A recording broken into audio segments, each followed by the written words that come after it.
জি। বিসমিল্লাহির রহমানির রহিম।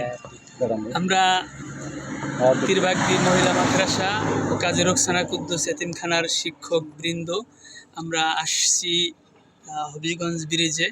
তো ব্রিজে এসে আমাদের মনে হলো যে আমরা নদী নিয়ে একটু কোরআনের আয়াত বলি। তো এই হিসেবে হুজুরা বলবেন। তা আমাদের হাবেস হাসিম সাহেব বলেন, একটা আয়াত বলেন। বিসমিল্লাহির রহমানির রহিম।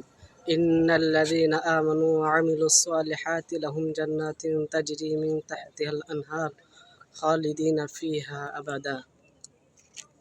বলেন, বলেন। নদী নিয়ে তো কোরআনে অনেক আয়াত আছে, বলেন। বিসমিল্লাহির রহমানির রহিম। وبشر الذين آمنوا وعملوا الصالحات كانت لهم جنات الفردوس نزلا।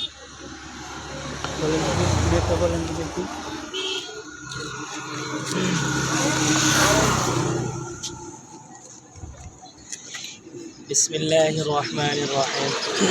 إن الله يدخل الذين آمنوا وعملوا الصالحات أن لهم جنات تجري من تحتها الأنهار. بسم الله الرحمن الرحيم. مرج البحرين يلتقيان. মাশাআল্লাহ। এবার দেখেন, আসলে আমাদের যে কোরআনের আয়াত যে মারাজাল বাহরাইন ইয়ালতাকিয়ান, এই বাহরাইন নামে একটা রাষ্ট্র আছে, আপনারা জানেন। এই রাষ্ট্রটা হলো দুই সাগরের উপকূল, এই জন্য এটার বাহরাইন নাম দিছে। আর দেখেন এই যে যে কলা গাছ, দেখেন এই কলা গাছেও আছে অতল হিম্মান্দুদ, শ্রকের মধ্যে আছে অতল হিম্মান্দুদ। অর্থাৎ পৃথিবীতে যা কিছু আছে এগুলো সবই কোরআনের মধ্যে আছে।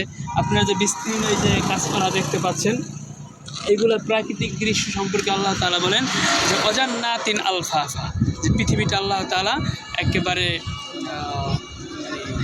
গার্ডেন্স অ্যান্ড ইন্টারভিউ, অর্থাৎ পত্রপল্লবে সুসজ্জিত করে দেবে, ফলিজ। তো আমরা আসলে কোরআনকে নিয়ে যে বিশ্লেষণ করি, হুজুররা আয়াত বলছে, আপুর উপস্থিত থাকলে আরও বলতে পারতো।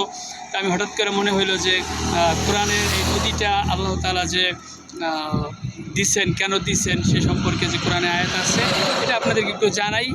2 মিনিটের প্রস্তুতিতে আমরা বললাম, সামনে ভবিষ্যতে আরও বলার চেষ্টা করবো ইনশাআল্লাহ। আল্লাহ তাআলা আমাদের সকলকে তৌফিক দান করুক, আমিন।